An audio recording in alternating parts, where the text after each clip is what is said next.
Alhamdulillahi Rabbil Alamin.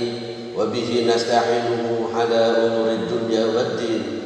Assalatu wassalamu ala nabiyina Muhammadin wa ala alihi wa ashabihi wa man tabi'a hudahu bi ihsanin ila yaumiddin. Qala Allah Ta'ala fi kitabihil karim. A'udzu billahi minasy syaithanir rajim. Wa hadza kitabun anzalnahu mubarakun fattabi'uhu wattaqu la'allakum turhamun. Allahumma arhamna bil Qur'an.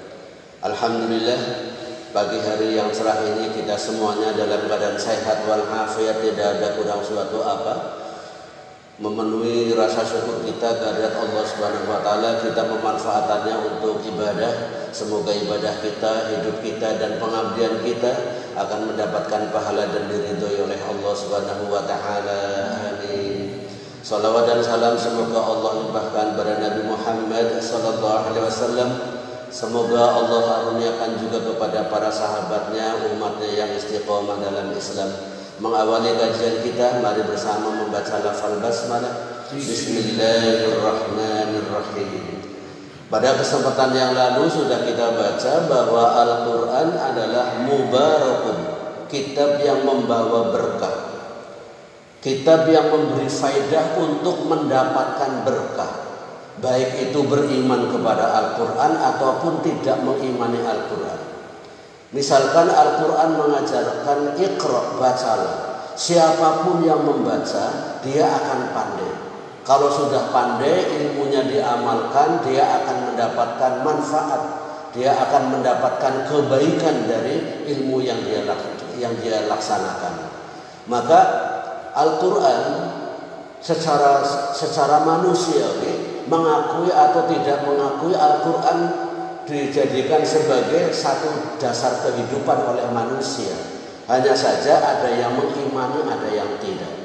Nah, saudara-saudaraku, pagi hari ini kita ingin melanjutkan bahwa Al-Quran itu memiliki kebaikan yang bersifat permanen, yang unggul. Di dalamnya kalau kita kaji secara teliti, secara cermat dan betul-betul mendalami, tidak ada yang menyalahi tata bahasa. Indah bahasa yang dipakai dalam Al-Quran. Kemudian isinya akurat, kaya tentang informasi dan pengembangan. Dan di dalam Al-Quran itu keutamaan lain adalah baru membacanya saja sudah mendapatkan pahala. Dalam satu hadis Rasulullah SAW memberitahukan kepada kita, man qara'a harfan, siapa yang membaca satu huruf dari Al-Quran, falahu asyru hasanah, maka baginya 10 kebaikan. Saya tidak mengatakan alif lam mim itu satu huruf, tetapi alif satu huruf, lam satu huruf, mim satu huruf. Karena keunggulan Al-Quran, karena sifat permanennya Al-Quran, Al-Quran wahyu Allah yang tidak bisa ditandingi oleh siapapun. Al-Quran memiliki sifat at-tahaddi, memiliki sifat bahasa kita menantang. Di mana Allah berfirman dalam surat Al-Isra ayat yang nomor 88, A'udzubillahi minasyaitonir rajim. Qul la in ijtama'atil insu wal jinnu 'ala ayyatu bimithli hadzal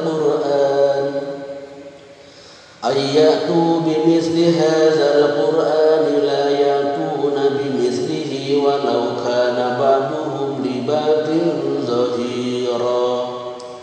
Qul, katakan Muhammad, la in ijtama'atil insu, kalau manusia, wal jinnu dan jin, ala ayatu bimithli hadzal Qur'an, berkumpul untuk membuat meniru Al-Quran ini, hadzal Qur'an, la yatuna bimithlihi, mereka tidak akan sanggup untuk meniru semisalnya, walau kana ba'duhum li ba'din zahira, meskipun satu sama yang lain saling bantu-membantu. Al-Quran wahyu Allah tidak bisa ditiru oleh bangsa jin, bangsa manusia. Yang andaikan orang-orang yang paling pandai dari manusia dan jin-jin yang paling sakti dari bangsa jin berkumpul rapat mengadakan sebuah susunan bahasa dan ilmu yang berkaitan dan menantang Al-Quran tidak akan bisa mendapatkan satu kesamaan dalam Al-Quran. Zaman dulu pernah ada yang mencoba untuk menirunya dengan kalimat al-fil, gajah, malfil. Apakah gajah itu? Lahu hayawanun lahu udhunun tamil, yaitu binatang yang punya hidung yang panjang. Ini orang meniru surat al-fil. Berbeda dengan wahyu Allah. Alam taro kaifa fa'ala rabbuka bi ashabil fil. Apakah kamu tidak memperhatikan bagaimana Allah memperlakukan pasukan bergajah? Di dalamnya dibahas sebuah sejarah panjang antara orang-orang Ethiopia pada waktu itu, Raja Abraha, dengan kemudian bekerja sama dengan Yaman menyiapkan Ka'bah palsu, kemudian menyerang Ka'bah yang asli biar orang haji pindah ke tempat yang mereka buat. Tapi Allah tidak ridho dengan hal itu, maka pasukan bergajah dimusnahkan. Dari kalimat kaifa fa'ala rabbuka bi ashabil, isinya terkandung persoalan yang sangat panjang. Maka Al-Quran 114 surat ini dari dulu sekarang insya Allah ila yaumil qiyamah tidak bisa ditiru. Kita umat Islam harus alhamdulillah bersyukur memiliki kitab suci yang tidak pernah akan ada tiruannya ila yaumil qiyamah. Kita bersyukur memiliki Tuhan yang Maha Esa, Maha berkuasa, yang mengatur jagat raya ini yang luar biasa. Mungkin kalau 114 surat setebal ini 30 juz, orang merasa berat. Al-Quran menurunkan tantangan. Kalau kita buka firman Allah dalam surat, misalkan surat Hud, surat yang nomor 11, di ayat yang nomor 13, Allah memberitahukan kepada kita, a'udzubillahi minasyaitonir rajim, am yaquluna naftara. Apakah mereka menyangka bahwa Al-Quran ini adalah buatan Muhammad?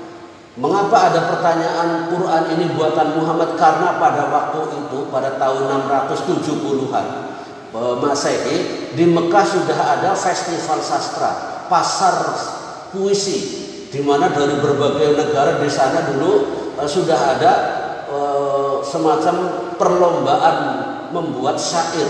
Maka saat itu muncul Al-Quran. Dianggapnya Al-Quran adalah buatan Muhammad sendiri. Maka kalimat berikutnya adalah faktu, maka buatlah. Kalau memang menganggap Quran ini buatan Muhammad, bi asyri suwarin, dengan 10 surat saja. Dari 114 surat, kemudian Allah menurunkan tantangannya, tinggal menjadi 10 surat saja dari Al-Quran yang supaya ditiru oleh manusia kalau memang menganggap bahwa Al-Quran ini buatan Muhammad, bukan firman Allah, bukan wahyu yang Allah turunkan kepada Nabiullah Muhammad SAW. Maka ini harus kita cermati. Bagaimana Allah Subhanahu wa Ta'ala menginformasikan kepada kita tentang akuratnya Al-Quran, tentang kebenaran Al-Quran. Dengan satu kalimat, buatlah seperti Al-Quran 30 juz 114 surat ini. Kalau memang dipandang berat, Al-Quran tantangannya diturunkan. Faktu bi asyri suwarin mislihi. Datangkanlah 10 surat saja mustaroyatin yang semisal dengan Al-Quran. Wad'u man istata'tum min dunillahi in kuntum shadiqin. Panggil siapa saja yang sanggup untuk meniru Al-Quran jika kalian menganggap Quran ini adalah buatan Muhammad SAW. Setelah lama ditunggu, ternyata tidak ada pula yang mampu meniru ajaran Al-Quran. Maka kemudian Allah Subhanahu wa Ta'ala tantangannya diturunkan. Tidak 10 surat tetapi hanya 1 surat saja. Ini Allah firmankan dalam surat Yunus, surat yang nomor 10. Ayat yang kita baca adalah tentunya ayat yang nomor 38. Allah berfirman, a'udzubillahi minasyaitonir rajim, am yaquluna naftara. Apakah mereka berkata bahwa Al-Quran ini adalah buatan Muhammad? Qul, katakan Muhammad, fa'tu bi suratin misli. Buatlah 1 surat saja yang sama dengan Al-Quran. Wad'u man istata'tum min dunillahi in kuntum shadiqin. Panggil siapa saja yang sanggup untuk diajak meniru Al-Quran jika kalian orang-orang yang benar. Allah Maha segalanya, menurunkan Al-Quran dengan sesuatu yang sangat penting, yaitu hidayatan linnas, menjadi petunjuk bagi manusia.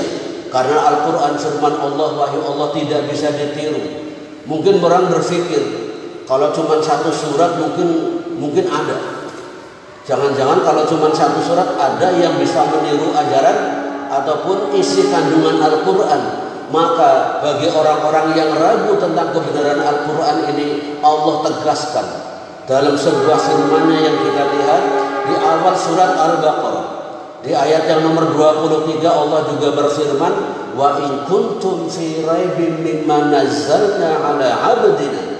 Kalau kamu ragu terhadap kebenaran Al-Quran yang Allah turunkan kepada hamba kami, fa'tu bi suratin mithli. Kamu juga boleh meniru satu surat saja seperti Al-Quran.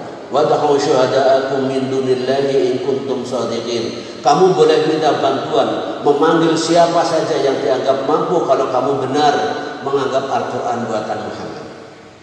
Saudara-saudaraku, pagi hari ini kita membaca tentang Ijazul Quran, bagaimana Al-Quran mengungguli semua konsep-konsep buatan manusia, karena memang Al-Quran adalah wahyu Allah. Sampai Allah mengeluarkan at-tahaddi, bentuk tantangan, di mana supaya membuat seluruh Al-Quran 114 tidak sanggup diturunkan menjadi 10, diturunkan menjadi 1. Dan bagi orang yang ragu dengan ajaran Al-Quran, maka silahkan membuat semisal ajaran Al-Quran.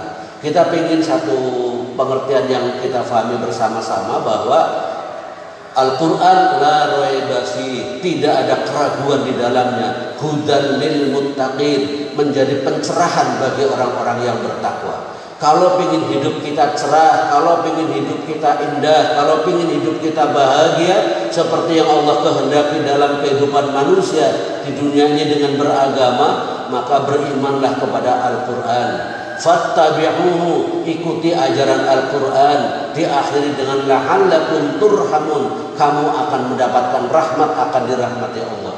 Pagi hari ini kita sampai pada satu kalimat, kalau kita ingin hidupnya dirahmati Allah, mari bersama-sama berpegang teguh dengan ajaran Al-Quran dalam pengabdian kita kepada Allah Subhanahu wa Ta'ala. Insya Allah hidup penuh rahmat dan berkah, diiringi dengan kebahagiaan. Semoga bermanfaat. Kita berdoa bersama, mudah-mudahan majelis yang kita selenggarakan juga dirahmati Allah. Semoga saja kita termasuk orang-orang yang mendapatkan rahmat Allah untuk kebahagiaan keselamatan kita di dunia wal akhirah. Amin. Usikum menafsi bitaqwallah. Assalamualaikum warahmatullahi wabarakatuh.